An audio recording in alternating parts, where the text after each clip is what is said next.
오늘의 큐티 말씀은 예레미야 2장 1절부터 19절입니다. 제목 하나님을 버리고 우상을 의지한 결과. 먼저 앞뒤 문맥을 살펴보겠습니다. 이제 예레미야가 백성들에게 여호와의 말씀을 선포하기 시작합니다. 과거 이스라엘 백성들은 여호와를 철저하게 따랐지만 이제는 배은망덕한 모습을 보이고 있습니다. 무슨 잘못을 하였기에 나에게서 멀리 떠나느냐? 배반하고 배신한 이스라엘 백성들에게 한탄하시는 하나님의 말씀입니다. 이스라엘 백성들은 과거에 하나님께 순종하였지만 현재 모습은 하나님을 배반하고 하나님의 한없는 은혜를 잃어버리고 배은망덕한 삶을 살고 있습니다. 이러한 이스라엘 백성들을 보면서 내가 무엇을 잘못했기에 나에게서 멀리 하느냐 라고 하시면서 한탄하시는 하나님의 모습을 보게 됩니다. 여호와를 배신하여 우상을 섬기는 자들의 모습을 보여주고 있습니다. 이들이 하나님을 버리고 배신하여 우상을 섬긴 그 결과에 대해 예레미야는 두 가지 죄를 지었다고 말하고 있습니다. 터져버린 우물처럼 아무런 쓸모가 없는 것에 매달린 이스라엘의 어리석은 모습을 우상을 섬기는 것으로 보며 안타까워하는 모습을 보게 됩니다. 문단을 나눠보겠습니다. 1절부터 3절은 과거에는 정말 충실하게 따랐던 이스라엘 백성, 4절부터 8절은 하나님을 배신한 이스라엘, 9절부터 12절은 배신한 이스라엘, 13절부터 19절은 이스라엘 백성이 지은 두 가지 죄악. 예레미야 2장부터 6장까지 예레미야가 전한 기본적인 메시지는 이스라엘 백성들이 하나님을 배반하였다는 것입니다. 5절에 보면 여호와께서 너희 조상이 나에게 무슨 불의함을 발견하였기에 나에게서 멀리 떠나가서 헛된 것을 쫓아다니며 자신들도 허무하게 되었느냐 라고 말씀하셨습니다. 실제로는 이스라엘 백성들이 구원자이신 하나님께 불순종하고 떠났기 때문인데 역설적으로 하나님은 내가 무엇을 잘못했기에 라며 한탄하시는 모습을 볼 수 있습니다. 헛된 것의 대표적인 것은 열왕기상 17장 15절부터 16절에 나옵니다. 여호와의 율례와 여호와께서 그들의 조상들과 더불어 세운 언약과 경계하신 말씀을 버리고 허무한 것을 뒤따라 허망하며 또 여호와께서 명령하사 따르지 말라 하신 이방신을 따랐다고 말합니다. 여호와의 명령을 버리고 자기들을 위하여 두 송아지 우상 단 베델에 만들고 아세라 목상을 만들고 하늘의 일월 성신을 경배하고 바알을 섬겼다고 말하고 있습니다. 6절에 보면 하나님의 권능의 손길을 순간순간 체험하고 보고 듣고 느낀 이스라엘 백성이지만 그들은 끝까지 하나님을 시험하고 의심하고 순종하지 않았습니다. 이제는 여호와께서 어디 계십니까? 라고 할 만큼 하나님과 멀어진 상태임을 보여주고 있습니다. 그렇다면 나의 모습은 어떻습니까?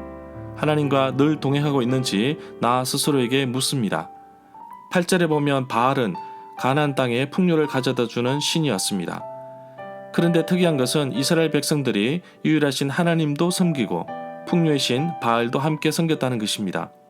제사장들이 여호와께서 어디 계신지 찾지 아니하였다는 것은 하나님께 제사로 예배드리는 자들인 하나님을 올바로 이해하지 못하였다, 제대로 알지 못하였다는 말로 이해할 수 있습니다.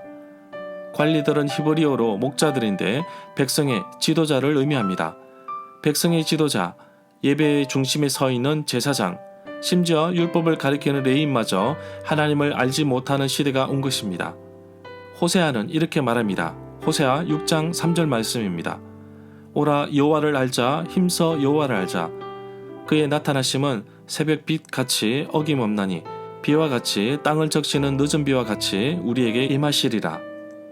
13절에 보면 참으로 내 백성이 두 가지 악을 저질렀다. 하나는 생수의 근원이 되는 나를 버린 것이며 또 하나는 스스로를 위하여 물 웅덩이를 판 것인데 그 웅덩이는 물이 고이지 않고 물이 새는 터진 웅덩이다. 마르지 않는 생수의 근원이 되신 하나님을 버리고 가두지 못한 터진 웅덩이를 자신의 생명줄로 삼는 어리석음을 보여주고 있습니다. 여기서 웅덩이란 빗물을 모으기 위해 구덩이로 땅을 파서 진흙이나 석회 반죽으로 틈을 메워 만든 우먹한 곳을 말합니다. 두 가지 죄를 요약하면 유일하신 하나님에게서 멀어진 것과 다른 나라들과 동맹관계를 맺었다는 것입니다. 동맹관계를 아무짝에 쓸모없는 트진 웅덩이라고 보고 있습니다. 이스라엘 지역에서는 계절마다 물이 중요하기 때문에 건조한 겨울을 대비해서 겨울비를 모아야 하는데 이런 용도로 사용되는 것이 바로 웅덩이입니다. 방수를 위해 석회 반죽을 바릅니다.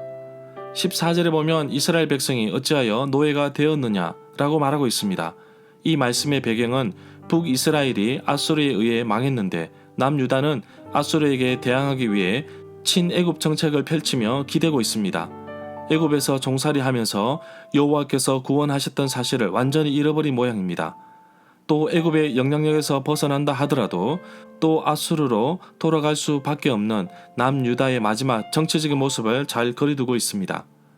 결국 예레미야가 말하고 싶은 것은 하나님과 맺은 언약을 저버리고 배신하고 떠난 이스라엘은 상대만 바뀌지만 결국 아무런 도움을 주지 못하는 터진 웅덩이 같은 데에 기웃거리고 있음을 지적하고 있습니다. 18절에 보면 이스라엘은 유익을 얻고자 여러 나라와 동맹을 맺었지만 13절에서 말한 바와 같이 아무 쓸모없는 터진 웅덩이와 같다고 말하고 있습니다.